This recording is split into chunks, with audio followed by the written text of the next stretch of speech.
Welcome, everybody, to Sioux Falls, South Dakota, as we recap Iowa, the Iowa women first hands here at the Pentagon, defeating the Kansas Jayhawks 71-58 on the strength of both Lucy Olsen and Hannah Stuelke, who both tied for team high in points with 16 apiece, and really a routine victory as Iowa leads from start to finish.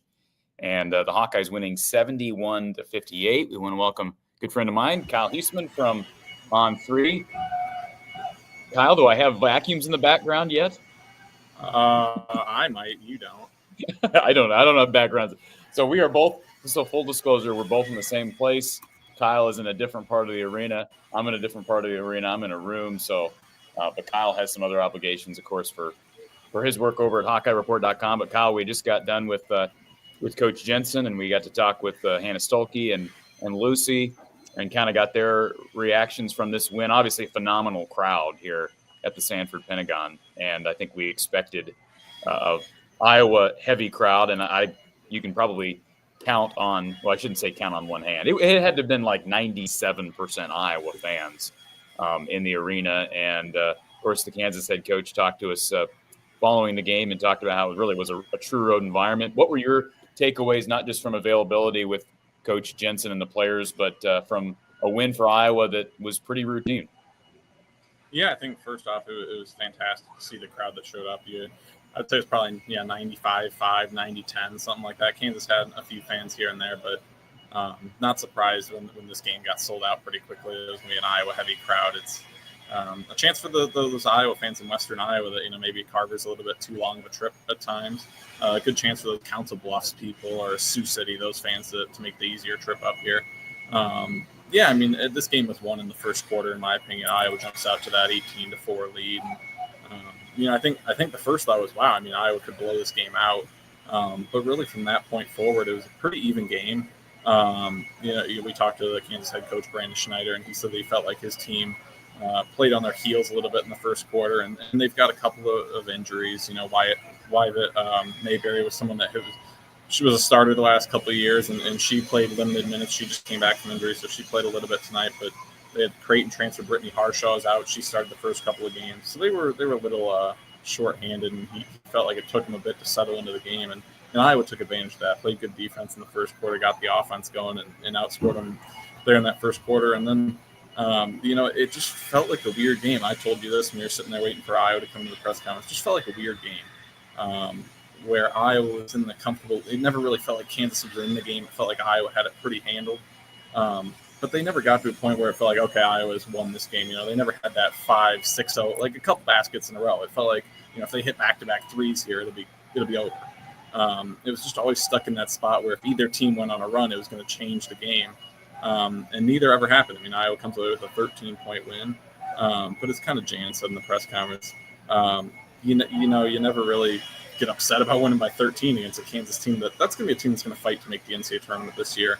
Samaya Nichols is a great player, a first-team All-Big 12 player. And Ellie Evans had a great game tonight. She's a transfer from North Dakota State.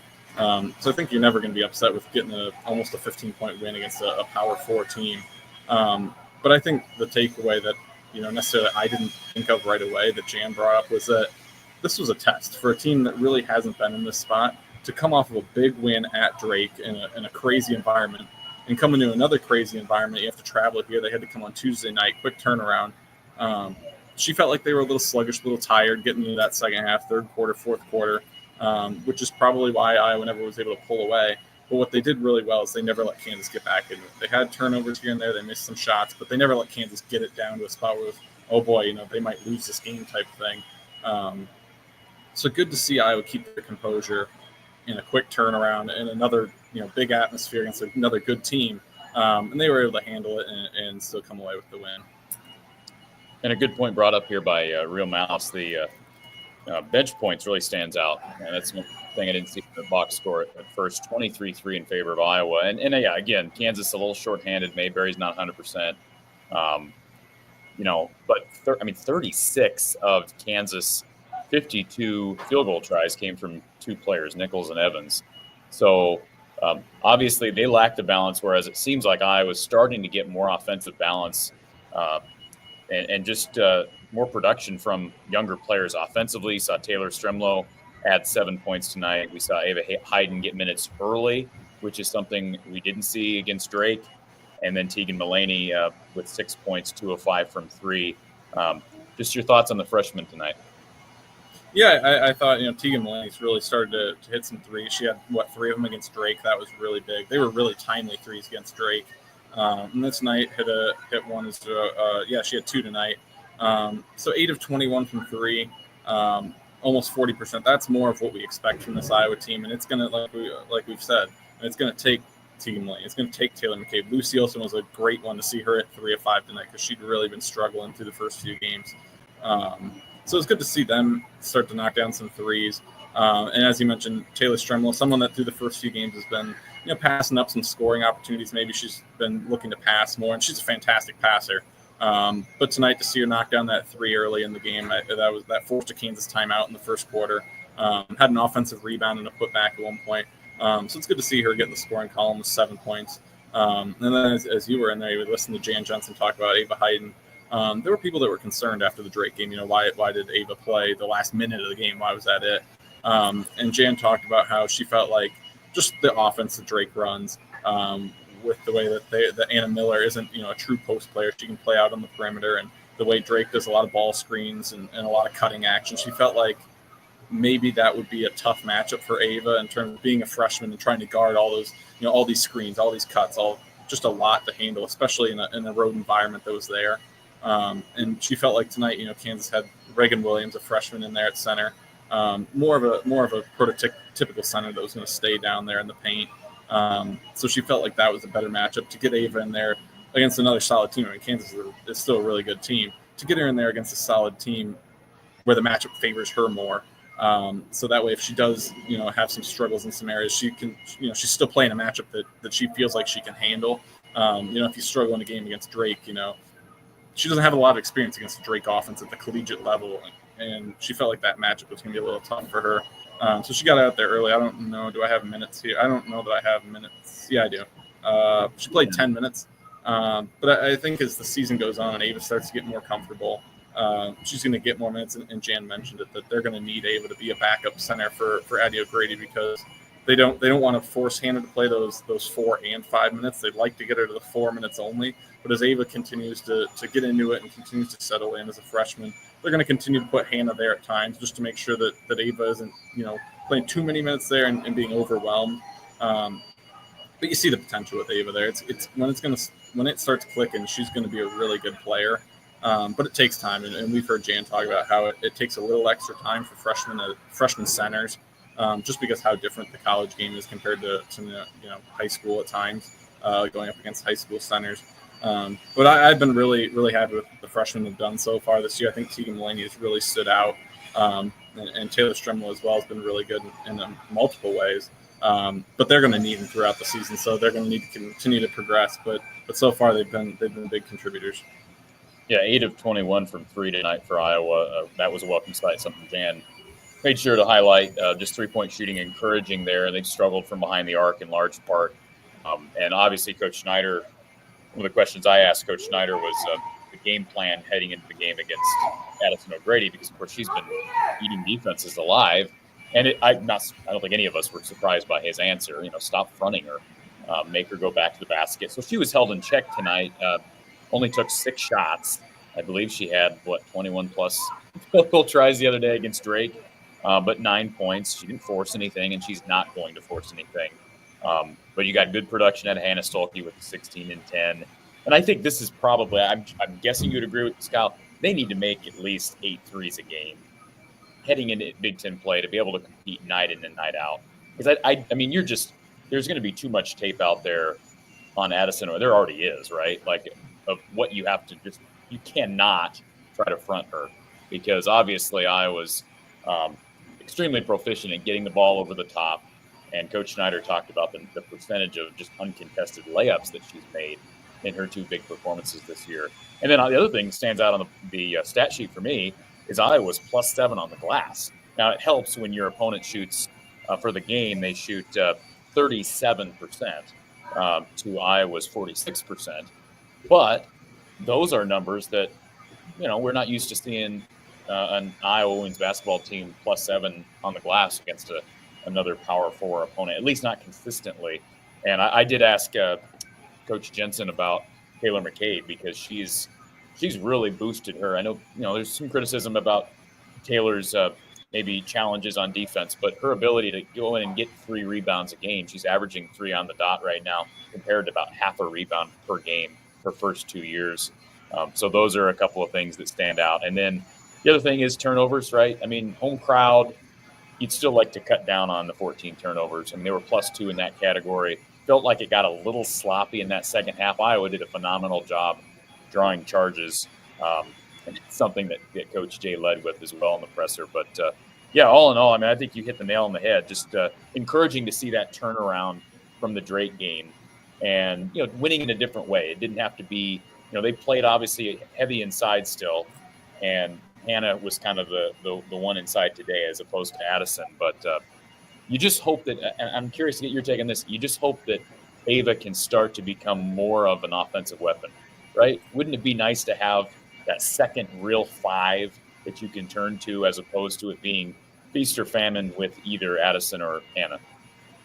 Yeah, I think you're right there, and I think that's what Jan would like to do. And like I said, Jan mentioned that Ava's kind of raw right now. She's got the talent there. But it's just a matter of putting all the pieces together with whether it's the athleticism, kind of getting, figuring out the fine tuning of how do you kind of harness that athleticism and put it to good use at the college level. And then just kind of getting used to all the things that come with playing college basketball. I mentioned the Drake game wouldn't have been a good matchup. At some point, she's going to have to figure out how to do some of that stuff. So it's just a matter of settling in, and every freshman goes through it. Taylor and Tegan will go through it, and Aaliyah Guyton, when she's healthy, will go through those same things where there's here and there areas where you're like, those things are going to have to get better, and they'll all have their struggles at some point. But yeah, you'd like to see Ava be able to be the true backup, and they'll still probably play Hannah there at times, just because the matchup will be better with that. So that if you can get Ava in a spot where she can be the backup, and you have the positional flexibility to play 3 different people at center, that'll make them pretty versatile. As you mentioned, the 3-point shooting. I mean, they make 8 of them tonight, and Stuelke is still trying to get back into it from her injury. She just doesn't look 100% yet. She pulled down 6 rebounds tonight, so she still rebounded pretty well. But I mean, just 2 points, which I believe she only had 2 against Drake. But once she's fully back to 100%, whenever that is later in non-conference play, whether it's Big Ten play, she's someone that can hit a 3-pointer or 2. Kylie Feuerbach goes 0 for 4 tonight. She's someone that can do it. We've seen her do it. Now lately she's missed them. But it's nice to hit 8 threes and know that, hey, Taylor McCabe hit 2 of them. She can go for 5 on any night. And, Kylie Feuerbach's someone that can hit a couple. And Stuelke can do that. So there's still room for them to have a night where they can easily have a night where if everybody's hitting, they can make 13, 15 of them. They've got the players to do that. But like tonight, like you said, to hit 8 of them and know that, there's still some out there, whether if Kylie were to go 2 for 4 instead of 0 for 4, or if Stuelke hit 1 or something like that, there's still room for them to make more.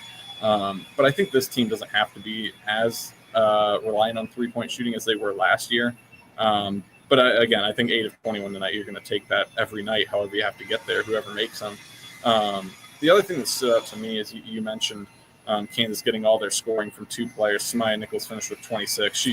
Great player, really good player. And Ellie Evans had 22. She's really turned it around, had 21 last game against North Alabama. She's pretty good as well. I thought if Kansas was going to win this game, or at least keep it close into the final minutes, they were going to need, with the injuries that they've had, obviously, Sanaya Copeland, the Wisconsin transfer, was going to have to be that third piece that was going to have to help keep them in it, and she only finished with 3 points. It's a good defense from Iowa on her. She only attempted 1 3-pointer, made 40 of them last season at Wisconsin. But the stat that stands out to me is that Samaya Nichols was 6 of 18. So she finishes with 26. 12 of them came at the free throw line, but 6 of 18 is very inefficient. That's when you're playing a player like Samaya Nichols, and teams would tell you the same thing about Caitlin Clark last year. She's going to score 25. She's going to score 30. But can you make them be at the free throw line? Can you make her shoot 25 shots to do it? So for forcing her to shoot 6 of 18, that's a lot of missed shots that you're able to get stops on, and really made her work for those 26 points. So that's what stands out to me there. But yeah, I mean, the rebounding was pretty good. 33 to 26. I don't know what the breakdown is, how Iowa did. I always like to look at the percentages. What percent of the defensive rebounds did Iowa get? What percent of the offensive rebounds did Iowa get? I don't know that I have that readily available to me at the moment. Well, it's good to see Iowa get 10 second chance points to Kansas 2, right? Yep. And that's always a stat that you look at the end of a game is what were the points off turnovers, what were the second chance points? Because in a close game, those are the points that, if you outscore someone 10-2 in second chance points in a 4-point game, that's something that really can change a game. So it's good to see Iowa control that there. But yeah, I think overall, just a solid win, a win that you come away with going, wow, we just beat a team that might make the NCAA tournament, probably will make the NCAA tournament. We beat them by 13 and turned it over too many times. Struggled a little bit in the second half. Felt like we were a little tired, but to come away with that double-digit win, as Jan Jensen said, she's never going to complain about winning by 13 against Kansas.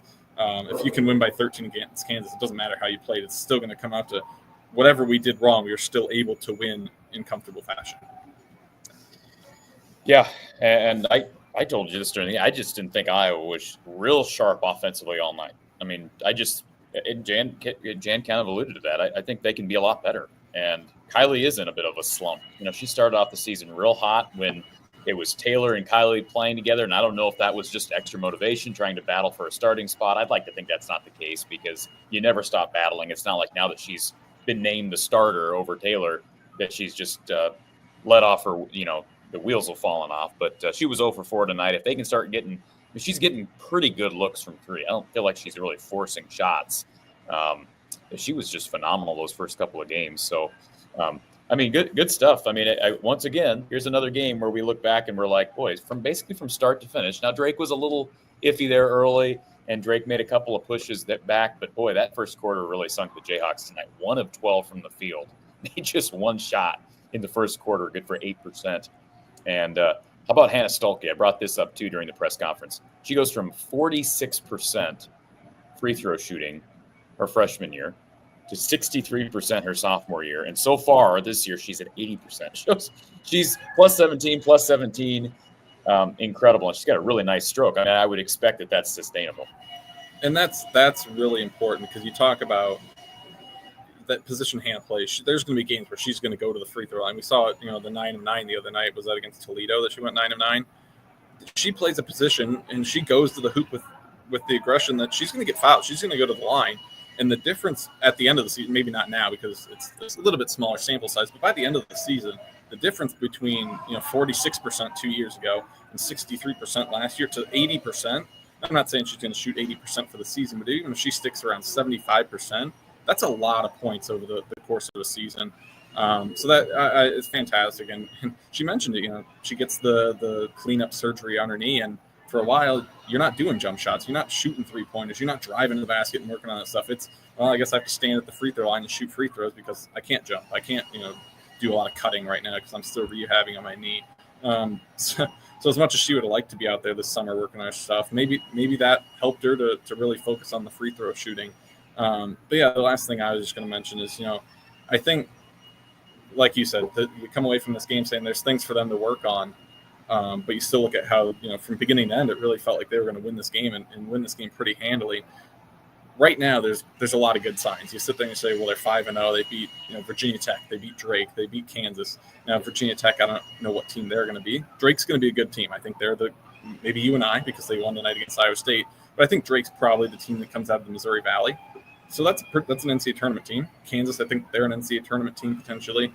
That's 2 pretty good wins. So they're sitting at 5-0, and you sit there and you talk about, there's areas for them to get better. There's a lot of good signs of when some of these other players, whether it's a Sita Fulcher getting to 100% or Kylie Feuerbach getting to a more consistent level, there's room for them to grow, and they're already sitting at 5-0 right now. So I'd say it's a good sign of how they've played so far and knowing that there's that much more that they can do. But obviously, as they go on and play with Washington State on Sunday, and then they've got the Cancun Challenge, and they got Tennessee and Iowa State, they have to continue to get better. We can sit here right now and say, oh, it's good signs. It looks good right now. There's things they can improve on, but they've got to go out and improve on those things, in which we just have to wait and see. I feel like this is a team that, Jan Jensen and her coaching staff, really good coaching staff, I feel like they're going to get this team to continue to improve. And I mean, I know it's not the same head coach with Lisa Bluter. It's Jan Jensen, but Jan was a big part of Lisa's staff. And those teams always found a way to get better and better and better as the season went on and play their best basketball late. But like I said, it's just, there's signs that this team is going to be pretty good and continue to improve, but they've got to go out and do it.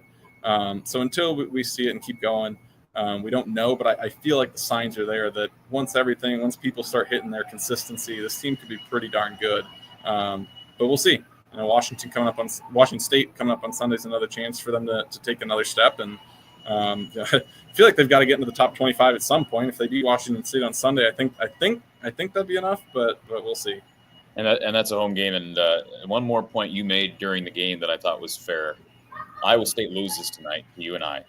So obviously that's a massive result, not just here in this state. Well, we're in South Dakota, but in the state of Iowa. But nationally, Iowa State comes into the year top 10 team. And so that's a storyline. But I think the bigger thing that we can't overlook is how loaded the Big Ten is.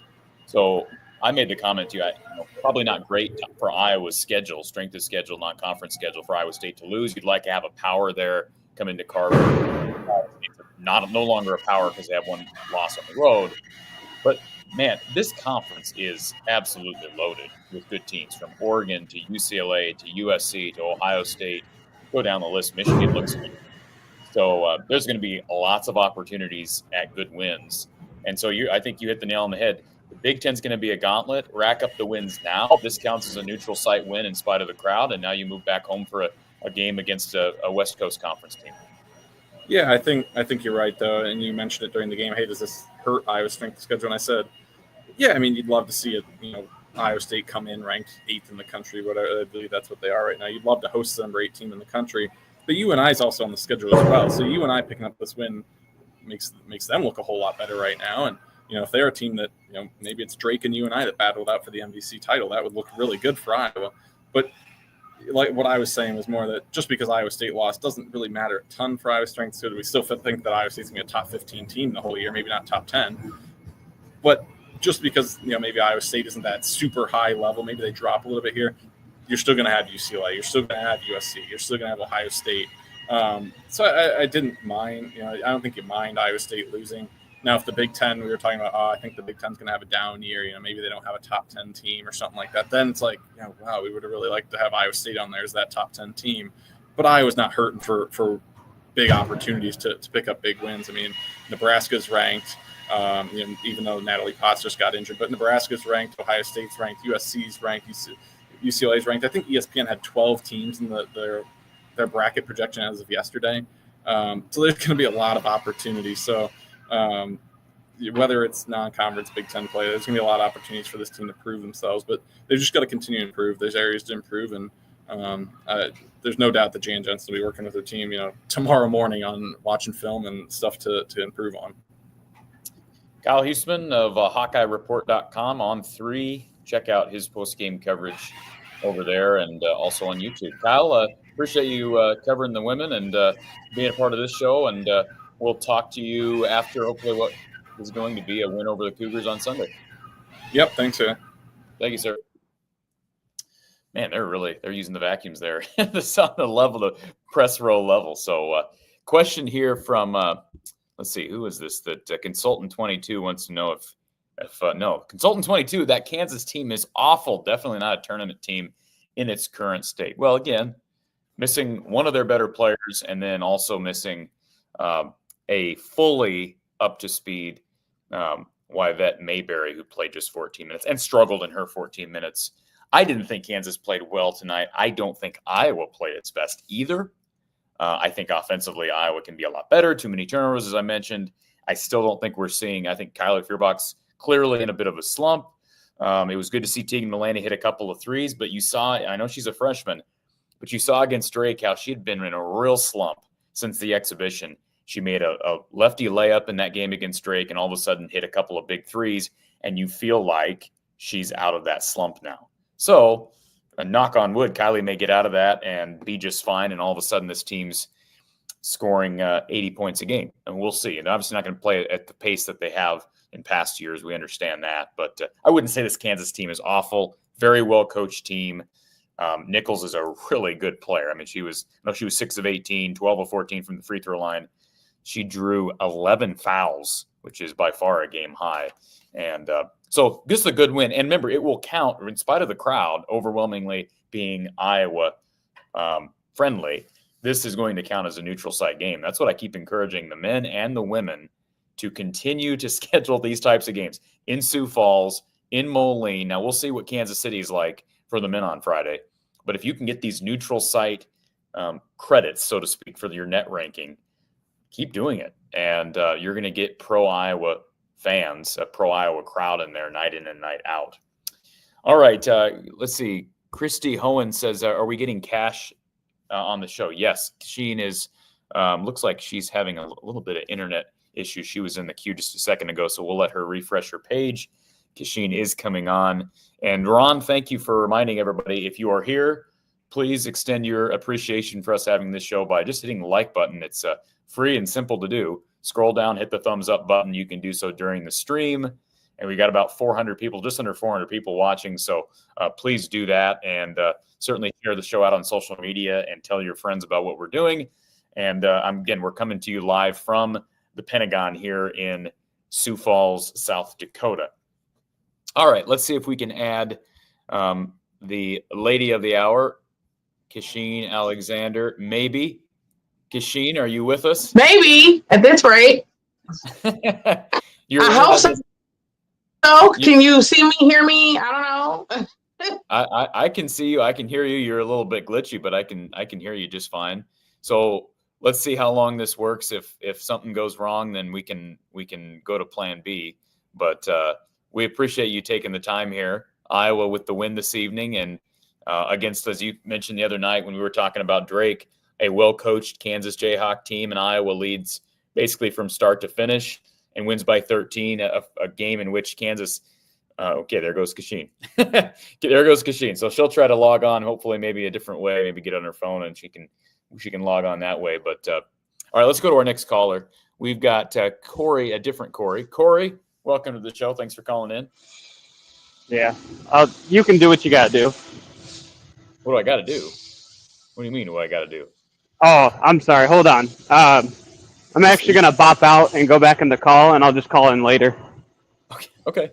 What's going on? Did I say, was it something I said? Let's go to our next caller. James, you're our next caller. Am I doing something wrong here? All of a sudden, people are dipping out on me. Not that I know of. You're not doing anything wrong. Right. But if you need to add cash while we're on the call, too, you can just no. Jane's trying to get her internet fixed here, so we'll see what she can do. And no, I know you wanted to give a quick shout out to your Panthers.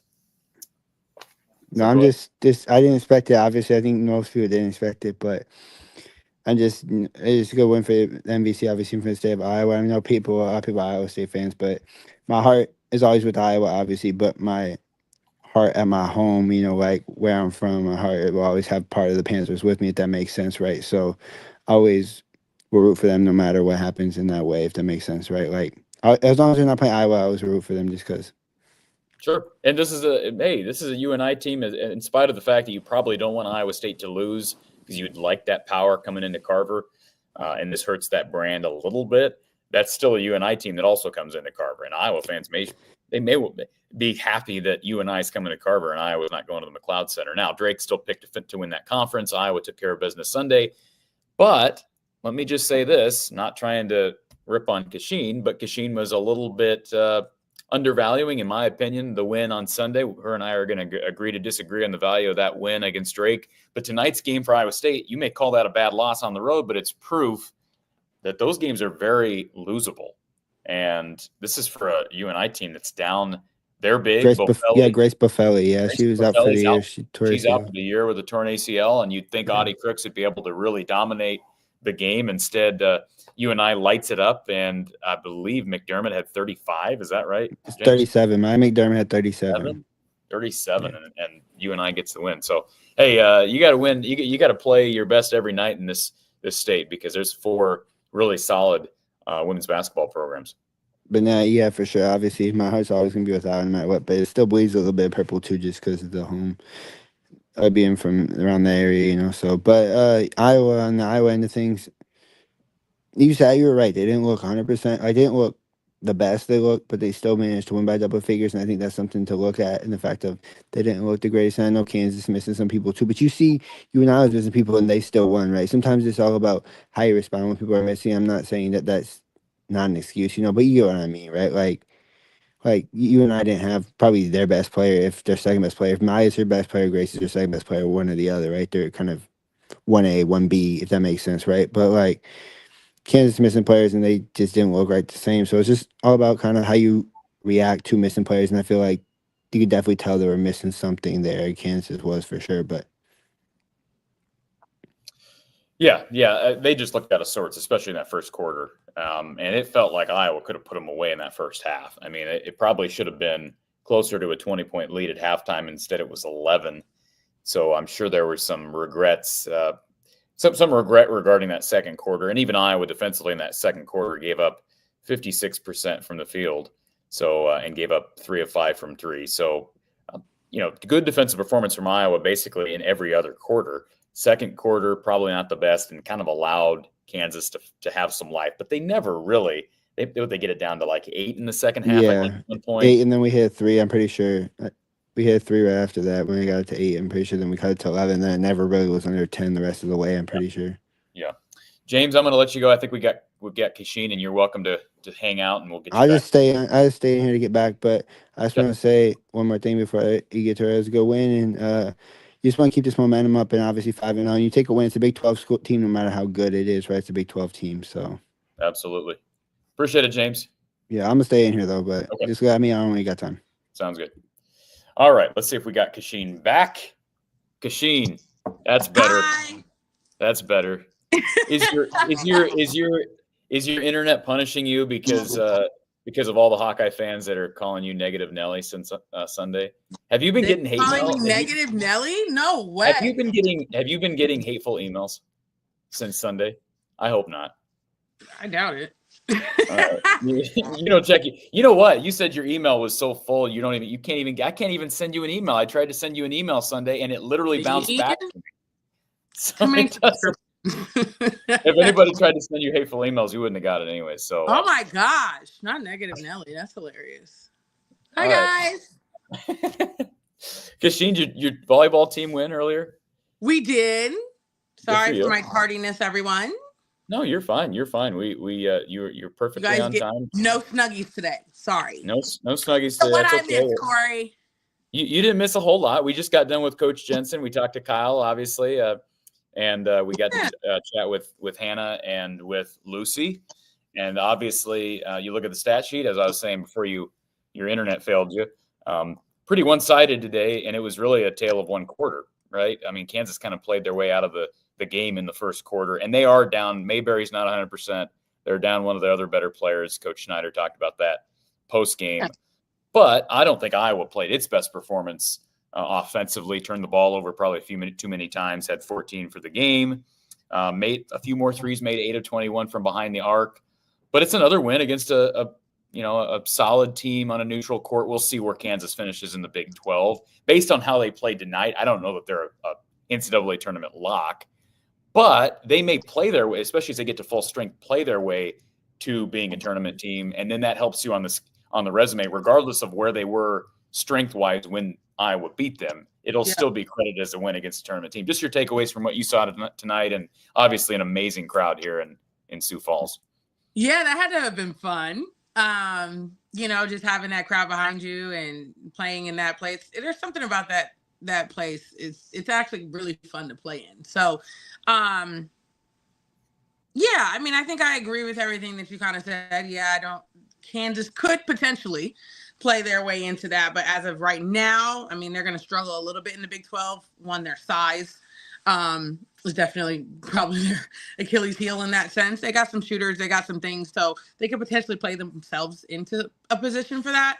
I think it's another solid check on the box. I mean, it's a young team, new coaching. With every win, I feel like it builds their confidence. I feel like with every win and they start to see like, oh, we didn't even play our best and we beat them by double digits. You know, like it helps fuel that. It helps the coaches to be able to motivate. It helps, you know, the players feel more confident, things like that. And again, you don't even have Sydney Falter. Like she's still not what she normally gives you, right? And just to think that you're still doing what you're currently doing. That's just accredited to the Iowa staff and their ability to get the girls to play together, right? Like play as one. And when you have all people playing as one and finding the best shot, not just a good shot, but the best shot available, you know, good things happen. Folks, if you want to ask a question to myself or Kachine Alexander, we've got our... Come at me. Hey, I'm calling you that. I'm not trying to speak for the whole fan base. I'm just trying to get under your skin a little bit. I love it. In most nights, you're cash money, but you know. Anyways, okay. if you want to ask Kachine a question, feel free to dial in via StreamYard. There's a link in the description. And I've never been afraid of the heat, Corey. I stay in the kitchen. What? I've never been afraid of the heat. I stay in the kitchen. In the kitchen. I'll tell you what. I walked into my hotel room this afternoon and it was 58 degrees in there, so I could use a little bit. Hopefully, when I get back to the hotel tonight, it'll be a little warmer than it was. And there was snow on the ground as we were pulling into Sioux Falls today. There's a little snow on the ground. So big upset tonight. Holy! I gotta go. I gotta go watch the game over. I gotta go watch.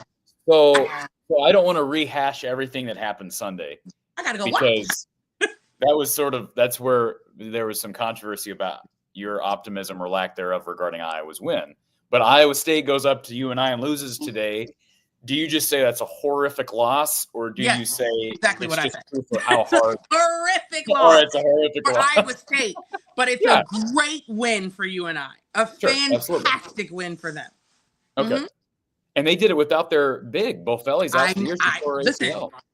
The only way that I can imagine they pull that off is just by being scrappy as hell and just coming after them. It's the only way I feel like they could have gotten away with that. Again, I'm going to watch the game because I like to watch upsets. So I'm definitely going to watch the game. But for me, I feel like that's the only way that they were able to do that, is they were just taking no for an answer. Well, you have McDermott 3 of 4 from 3, 14 to 21 overall. You have Jaeger 3 of 4 from 3. You have, is it Lobby, who was 5 of 7 from 3 and finished with 21 points. I mean, McDermott had 37. You only finished with 2 Panther players in double figures. McDermott with 37, and is it Lobby? Again, I hope I'm pronouncing that name. How many turnovers did Iowa State have? They were bitten by turnovers. Iowa State for the game had 14 turnovers to UNI's 7. So UNI was plus 7. And that was really the one stat that stood out, Cash. As I was watching it live during the game, I'm thinking, okay, UNI's making threes, and they're not turning the ball over. But Iowa State dominated them on the glass, in spite of the fact that UNI shot 49%, Iowa State shot 45%, and but yeah, turnovers, man, and point. You would think that Audie Crooks, and that's one thing. Without watching it, I couldn't give my analysis either. But you would think that Audie Crooks would be able to just absolutely manhandle them inside without Bofelli. That's got to be one hell of a scout. I can't wait to go watch. So I'm curious to get your take on how Iowa is now transitioning to the next phase of non-conference play, because they have Wazoo's a team that we don't know a ton about. Again, they haven't. Some of these teams that Iowa plays early, these Power 4 teams. Now Wazoo's moving to the West Coast Conference, but nevertheless, they're coming from the Power 4. It's almost hard to rate these teams. I tweeted this out pregame for this one. Kansas hadn't beaten anybody. They hadn't beaten anybody by more than 19 points last year. Like surprisingly, didn't they make it to like their conference championship or something? Like I remember Washington State being like talked about last year, in the sense that they either made it to their conference championship and had to play like every game to get there. And I think they won. Well, Kansas made it to the second round of the tourney last year as a 9 seed? I mean like their conference championship, like the tournament. I feel like they. I could be wrong. I'm seeing Wazoo lost in the Pac-12 tournament by 21. Was it the championship? Who am I thinking of? I thought it was maybe it was somebody else. Either way. No, it was the 9. They lost to the 8, so that had to have been first round, right? Where? Oh, maybe I don't know. Was it in the? You talking about NCAA or conference? No, conference Pac-12. It was somebody in the Pac-12. I can't remember who it was. But either way, I think that things are going to start to get fun. But I'm very happy that they have some confidence going into it. Because let's just say, they dropped one of these games, right? That leaves a little bit of doubt. Just a little. May not be a lot, but just a little. And knowing that if you analyze each game that they've played and you talk about the good, the bad, the ugly, whatever, in their minds, they still haven't played to the best of their ability. Yeah.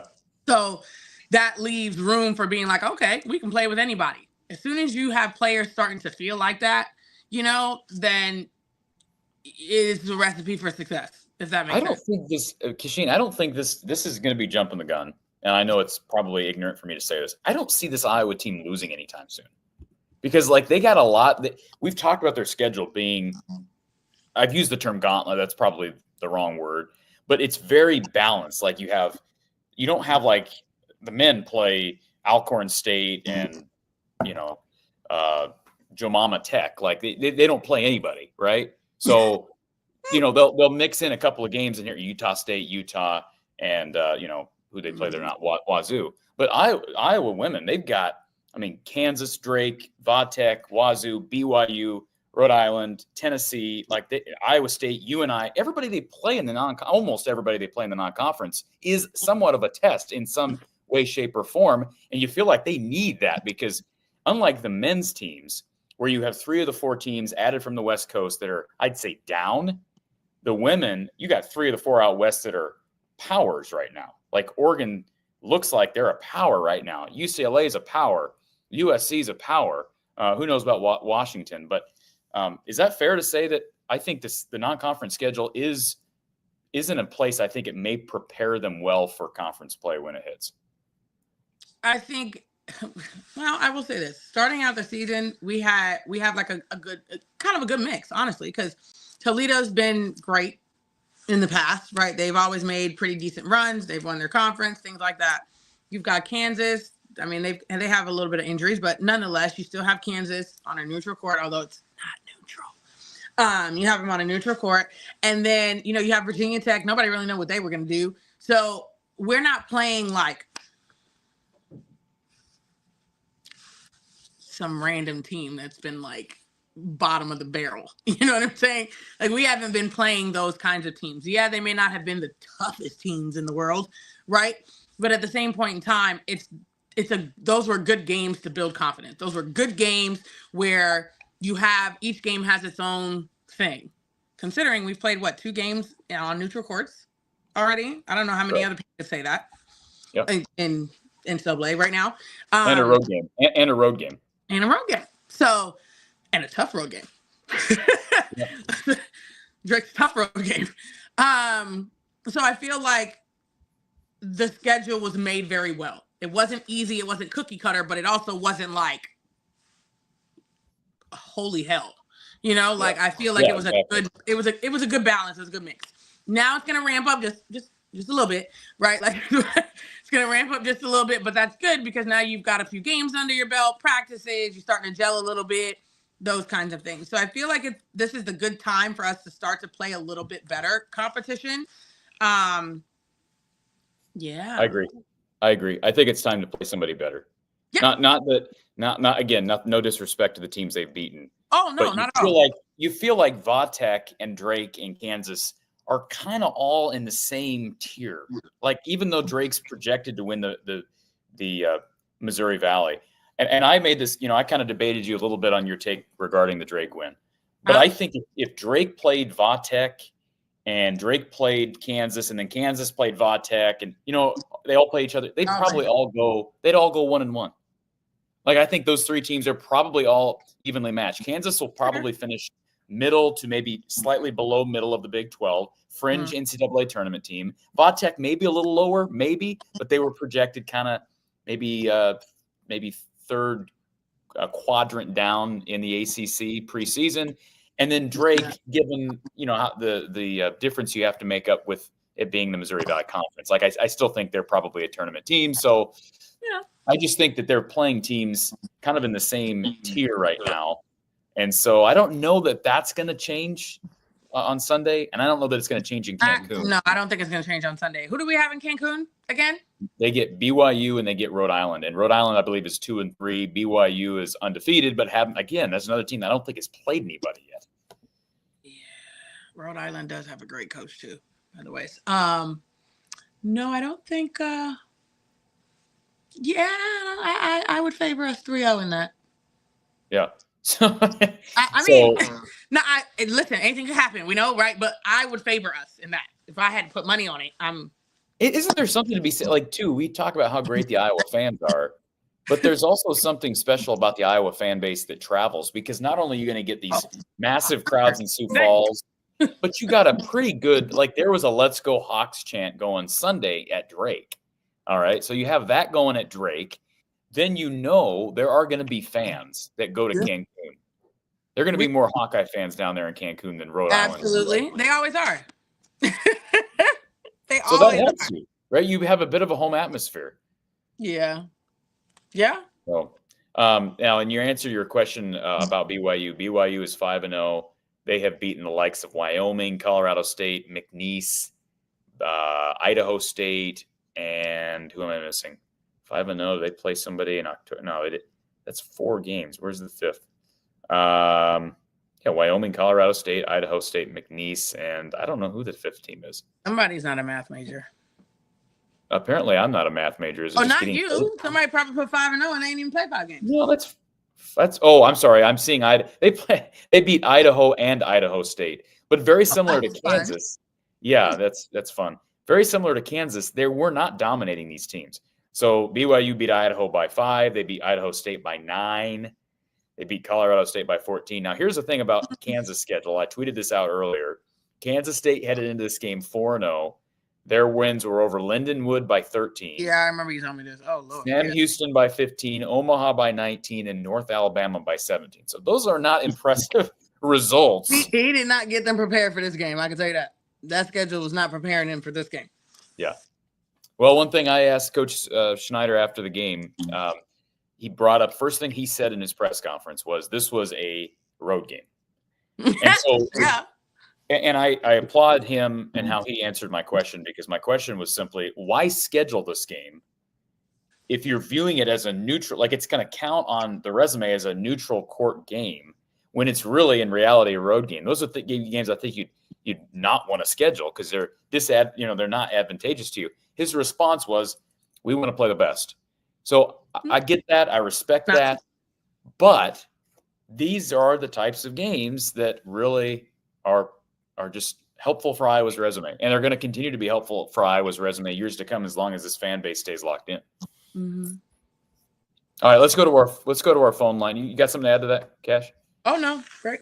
Okay, let's go back. We got Corey here on hold. Corey, welcome. Hey, how's it going? Going good. How are you? Good. I got a little preoccupied at work. My apologies from earlier.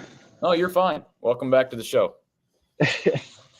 I guess it's for the best. Now I get to see the wonderful, Maleficent Mrs. Cash Money over here, so that's Maleficent? Is that Maleficent? Not Maleficent. No, not Maleficent.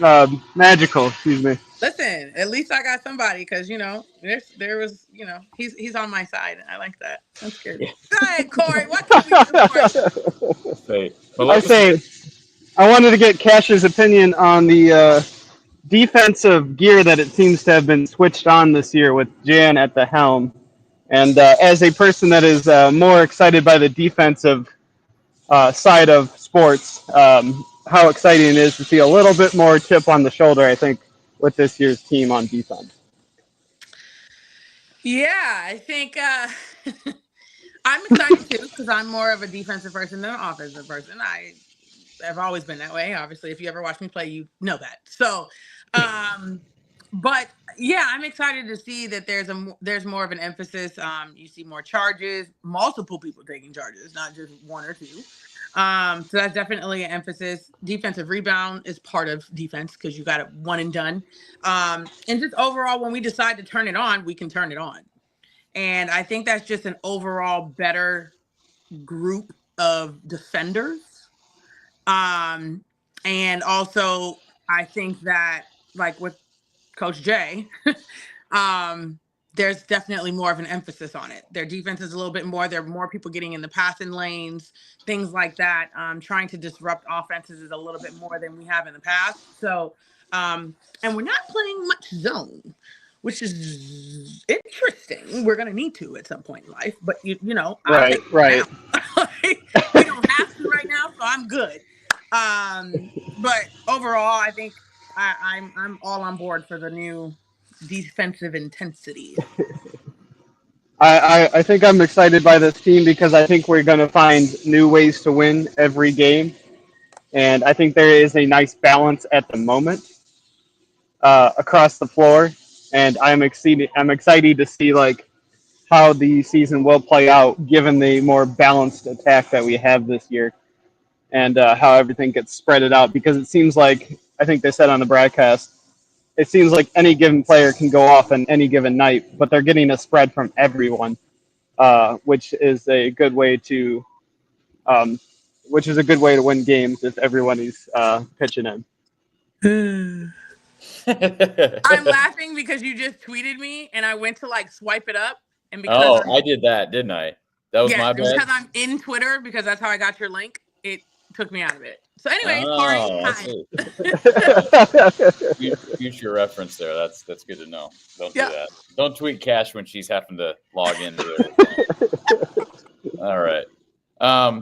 Yeah, I mean, I agree with you, Corey. I do think that one thing that this team is going to have to figure out is I think you're going to have to get more offensive production from someone else, like consistent offensive production. When I say consistent, like, and Kachine alluded to it earlier, Sydney Falter's not back, so that's understandable.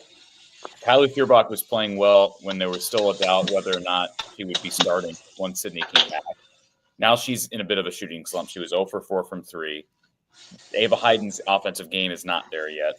They got good, solid production from the freshmen. I think she's furthest along offensively. But I do think they're going to have to – because I don't know that how many games you're going to be able to win with just 2 players in double figures. That'd be the only thing I'd say, looking at the box score tonight. But defensively, it helps playing better on that end. Are you hammering something? I'm just a working fool over here. I'm multitasking. All right. Right. No, I was mainly listening to the game. I was able to catch glimpses here and there, but it seems like there is more of an emphasis this year on rebounding, which I love to see. I love to see the hustle out of some of those young freshmen on the floor. There was a couple times I think some of those freshmen were getting in on those rebounds, so that's really nice to see. And I think you're going to see this team grow as the season goes on, and I think this team will surprise people. I can agree with that. Corey, I mean, they can't do nothing else but surprise me. I started out real low, so I mean, on purpose. I did that on purpose. I didn't put anything on them. I just wanted them to be them. So, I think this year is will be a process of baby steps. Baby steps. Yeah. We just gotta see them. One step at a time, and we have yet to see this team face adversity. And that's one thing that we saw with Wazoo. So who's going to get the call when you need a bucket? Who's going to get the call when the game is in doubt? Who's going to be that woman to step up and make that shot? I mean, it probably needs to be Lucy. I mean, I don't know how you can't say it's Lucy, because I don't know who else is going to be able to get you a shot, create a look for themselves. Say the way Corey talks, it's got to be McCabe, right? I mean, you just go straight to McCabe, clutch 3, the game's over, right? Yeah, that's right. Don't start We're anything. losing you. Don't start We're losing anything. you. Don't start anything. All right. Hey, be safe. Work within OSHA's rules, and we'll talk to you next time you call in. All right, sounds good, Corey. Talk to you later. All right. Oh, God. Ask a Bum super chat says we're at least a tournament team. So making that proclamation now. I thought they played worse tonight than they did against Drake. I mean, would you agree with that, Kachine? I thought they were better against Drake than they were tonight, and yet they still won. They still led all 40 minutes of this game. I think let me say this. I feel like they took their foot off the gas because well, that beginning of that third quarter, we kind of broke it open a little bit, and then it was like, oh shoot, we're only up 11. Like, what happened? So I think they let their foot off the gas. Some of that is also just kind of, I don't say immaturity, but you know what I mean. You're young. You kind of have to learn to do that. So, but yeah, I can agree. And Chase with the Venmo says, I was way more impressed with the Drake win over the Kansas win. So consistent with what I just said. Lucy seems so great at creating shots for herself, the players around her, and was much improved at her threes tonight. That's another question that was brought up to Lucy post-game because she seems a little – this is me reading into things. Lucy Olsen seems a little self-conscious about her three-point shooting. I mean, I've had only a couple opportunities to interact with Lucy, but at Women's Basketball Media Day, she made a point of bringing up how, well, I hope I'm better this year on my threes. I need to be better this year. Hope I am. And then today it was brought up, and she said how she brought it up. She said, I was 10% going into tonight from three. And so my follow-up question, I'm not saying it's just bad. I'm not saying she's self-deprecating but I do wonder if she's in her own head a little bit. As great of an offensive player as she is, I wonder if that aspect of her game is kind of – because she shot 36% from three her sophomore year at Nova. Then she dipped down to like 29% last year. She struggled so far this year at Iowa. I just wonder if it's – and I asked her, is it mental? And she said, yeah, I mean, I think shooting in general, most players are going to say it's mental, right, Kachine? Yeah. I mean, as long as – well, yeah, for the most part. If nothing's wrong with your mechanics, then yeah. And I think she got a good-looking three-point shot, doesn't she? Yeah. It could be better, but yes. Okay. Charles wants to know. Charles wants to know which teams in the Big Ten you think gives Iowa the biggest challenge. USC, Ohio State. Okay. From Oregon. A personnel, that's just talent level or personnel specifically matching up against how Iowa plays. Both. Okay. Let me look. I'm thinking it's not the Big 10 anymore. It's like the Big 20. So let me go. Big 18.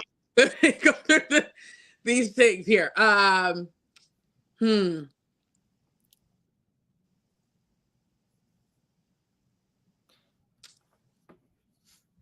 love these. Those were the ones that I would probably say the most if I'm running through. Maryland, because they don't like us. We don't like them. So we just gonna throw them in there.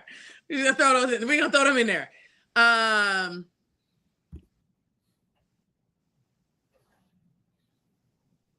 Oregon could be. They got some shooters.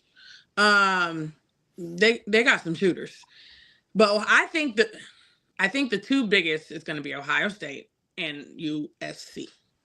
Okay. Those would be my two biggest things. Like I said, Maryland, because they don't like us, we don't like them. And then there might be Iowa can match up with UCLA size-wise. Oh hell, I forgot about them. Put them in there too. Oh my gosh. I'm sorry. It's the new Big Ten. Yeah, throw them in there. Yes, absolutely. Yep, those three. All right. Timothy wants to know how much time do you think Iowa can go without either Lucy or Hannah on the court? Ooh, God, I hope we're never in that position. Those two players have not really demonstrated the foul problem. Lucy had some fouling issues in the exhibition, but those two players total just. That was just because she was hyped up. I don't think that was. Yeah, actually, That's fine. think she's Well, tight. only three personal fouls for those two combined tonight. I don't think we're going to see too many games where they get into foul trouble. I don't think Hannah will get in as much foul trouble now because she's not down low. She's not banging no more. So she will be in less foul trouble than she was last year. We were all worried about because she's not getting as much contact playing the 4 position now. So that's always better. And Ryan says, if Iowa goes and loses at Iowa State, how does that affect their chances at being ranked? If they win out before the state game but then lose, do you think they will be ranked? Well, I don't care about the rank. I don't care about the ranking. I know everybody wants to talk about they're not in the top 25. I personally do not care. Now, Ryan, I'm not saying it's a dumb question. Cash, too much pressure. Don't wish that on them. Well, there's like 8 teams in the Big Ten right now that are ranked, and then 26, 27, and 28, I believe, are all Big Ten teams.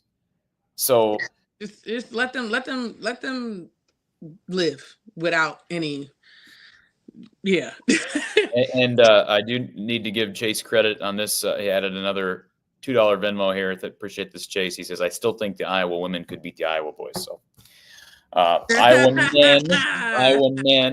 They're not boys, the Iowa men, right? We always like to correct that the other way. Anyways, let's go back to our calling line. We got James. James, welcome back. So when you're talking about Lucy, one thing I noticed is like when she's shooting the mid range, she definitely has that confidence, right? And then you see sometimes when she does shoot threes, she like will hesitate and then she won't shoot it when she's open, right? Like you do see some points and not just this game, but other games too, where she's stood there and she'll like hesitate and then she'll pass it, or she'll hesitate and then it's like that's not a bad shot. If you take that shot, it's not a bad shot. You know what I mean? Like if she were to take that shot instead of pass it, I wouldn't consider it a bad shot, if that makes sense. But instead of that, sometimes she'll just pass it and try to create something else, or hit the dump off to with Addie, whoever's down there, Addie, Ava, whoever's down low. Yeah, I can agree with that. Like I said, I think there is maybe confidence level right now is the biggest problem for her, especially from deep. I would agree with that. Yep. And by the way, I know Kansas has only played 4 opponents that on paper do not look very daunting, right? But Iowa scored 71 tonight, and Kansas held Sam Houston to 51, Omaha to 56, North Alabama to 64, and Lindenwood to 43.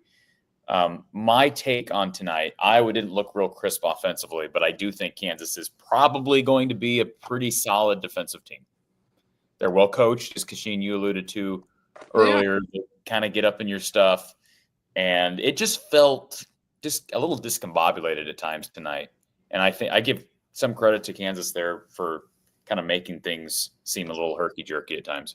Yeah, definitely. But we do have some people you trust from 3, obviously Taylor and Tegan. Tegan's been surprising me in the fact of the last couple games she's definitely better. You know, at the beginning of the year she struggled a little bit from 3. You know, she took a couple of bad shots, a couple where I was like, I don't know what you're doing, or you're in a slump. You probably shouldn't shoot that, right? Maybe try to get a bucket closer and then focus on we call shooting those a 3 shots. You know, I know, but I'm saying like that's how I look at it. But then she did hit a couple today too, where I was like, those are good shots, right? She's starting to shoot with more confidence. It seems like ever since she's been went in the last couple of weeks. So that's games, not weeks, games. And I feel like that's a good thing to see because you need one of those. And I'm happy with the way Stremo plays. I'm always in. She got a big rebound on the one play. I forgot what time it was, but I think it was Hannah missed it and she came flying in out of nowhere and got the rebound, and then we got the play going. And you notice, James, that's turned into a bit of a trend for her. Yeah, she soars in for at least 1 or 2 of those contested rebounds, and at her size, it's impressive. She finished with just 2 rebounds, but she always comes in at opportune times for some big rebounds. That's something we've seen quite a bit from Taylor here early in her career.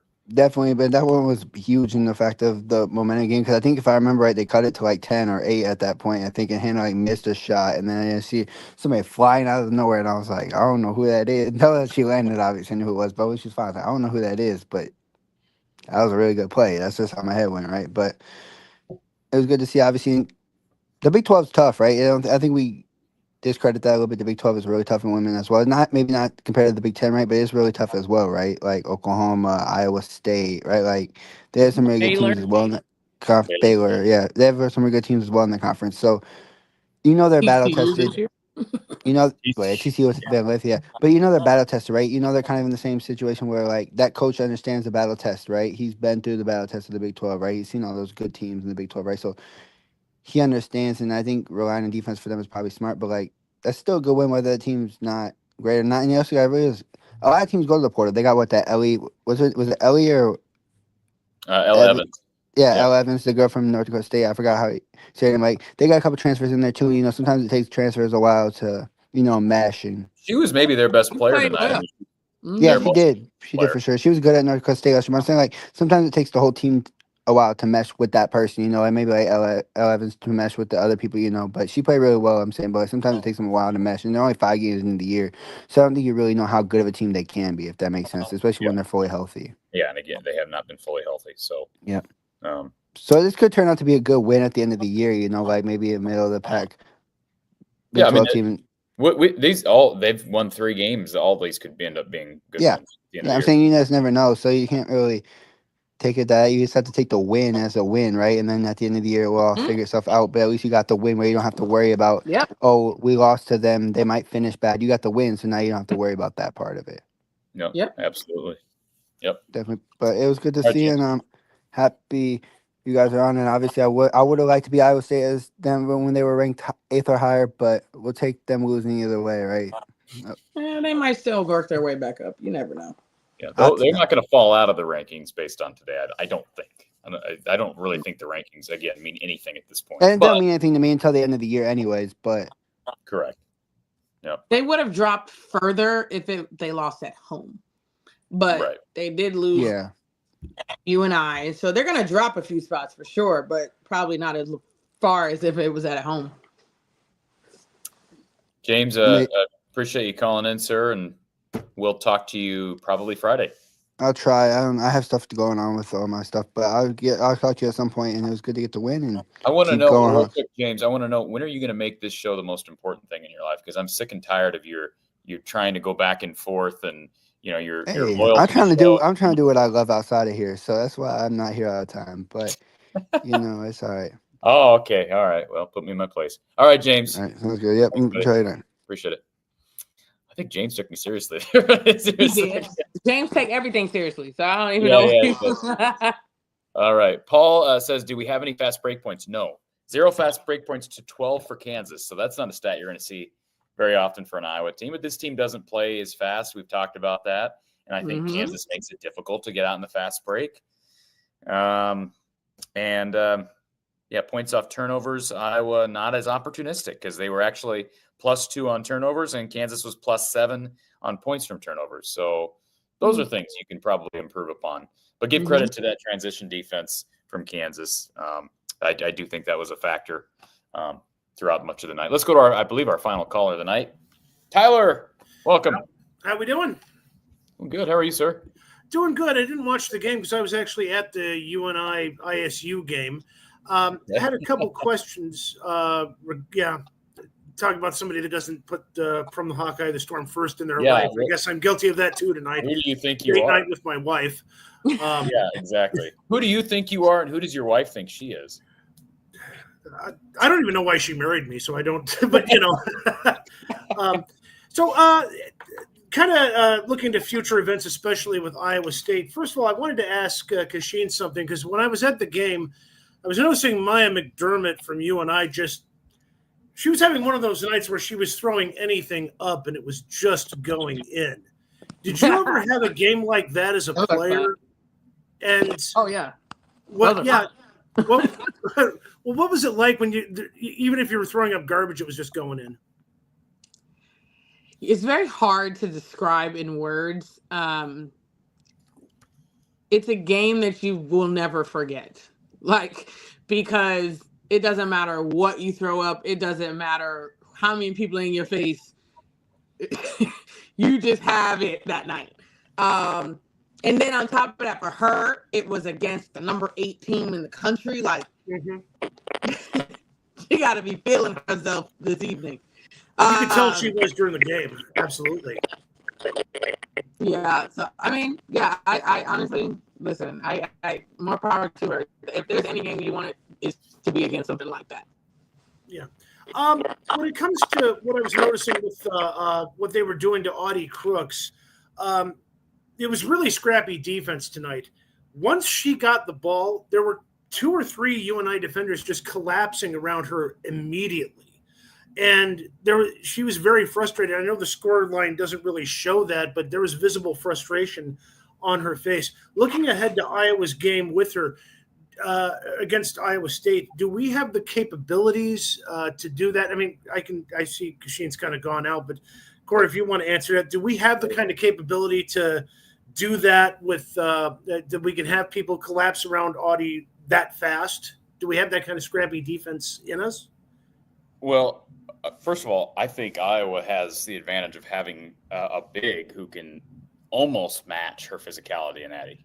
Mm-hmm. I think that's one thing with Addie. You have better size than they have had, even with their better fives, and they've had some great ones in Megan Gustafson and obviously Monica.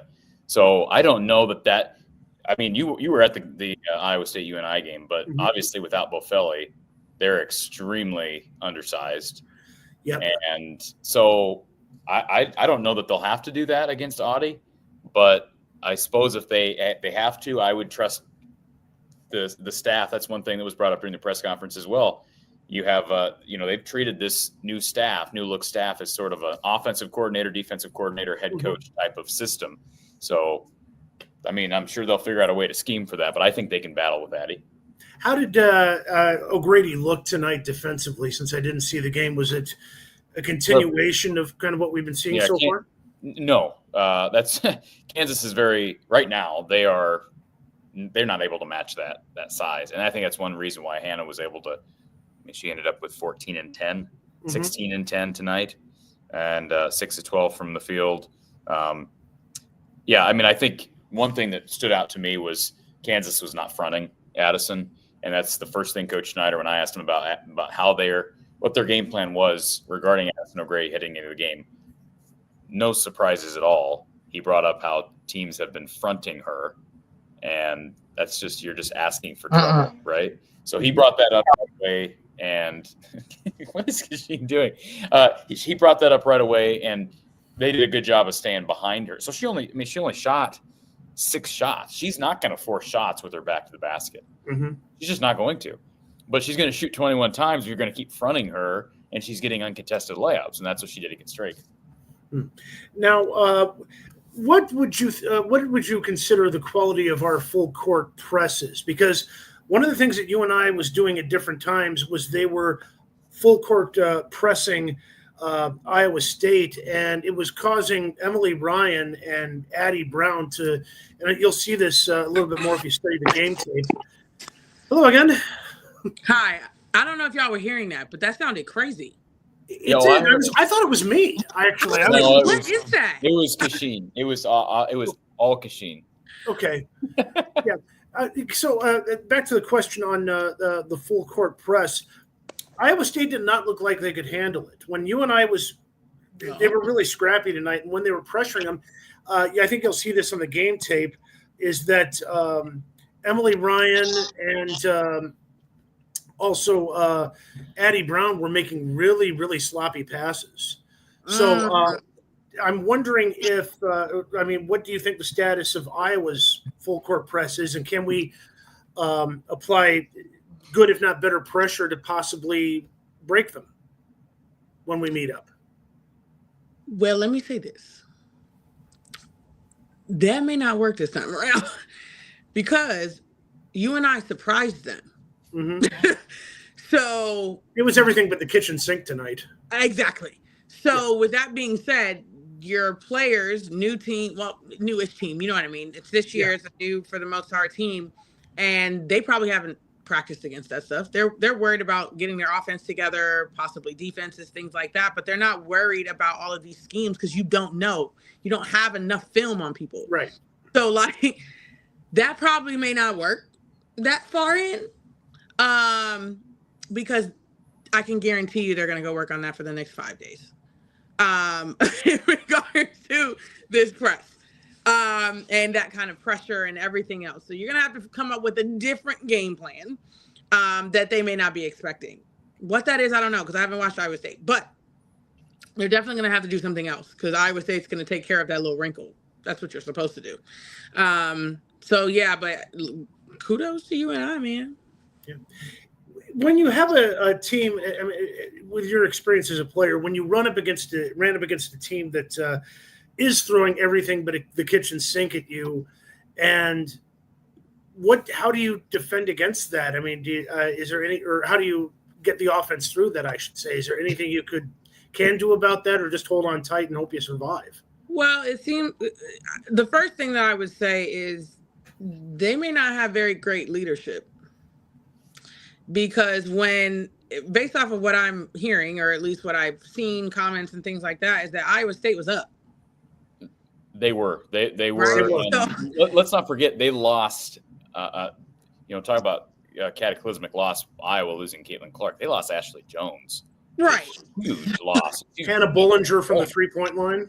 Absolutely. So I think that this year, right? Of course, they still have a great team. Don't get me wrong. But at the same point in time, when you and I started to make that run, who are you going to? Audie Crooks is still a sophomore. So at the end of the day, and like you said, there was people, she was getting crowded by 2, 3, 4 people, right? So with all of that, on top of not having leadership, on top of not having a go-to player, because I can almost guarantee you if Ashley Jones was on that team, that would never have happened. I don't care what you and I was doing because they had somebody to go to. They had somebody to go to. They had a sounds like an indictment of everybody now. Huh? That almost sounds like an indictment of Emily Ryan, because from what I've seen on TV and what I saw tonight, she was kind of the floor general. Yeah, you got to calm your team down. You have to get everybody back on track, because what happens is you start to get tight. I'm tight. And I'm pretty sure their head coach didn't make it no better. But that's not here nor there. Okay. But I feel like with that, they kept getting tighter and tighter and tighter, and shots kept missing, and you and I kept hitting crazy stuff, I'm sure, and it just kept snowballing. And to a point where now you in a battle. Now you done given you and I all of this confidence.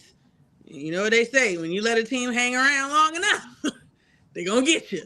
And I think that's what happened in that scenario with leadership, with not having a go-to player, and they're still figuring it out. It's early.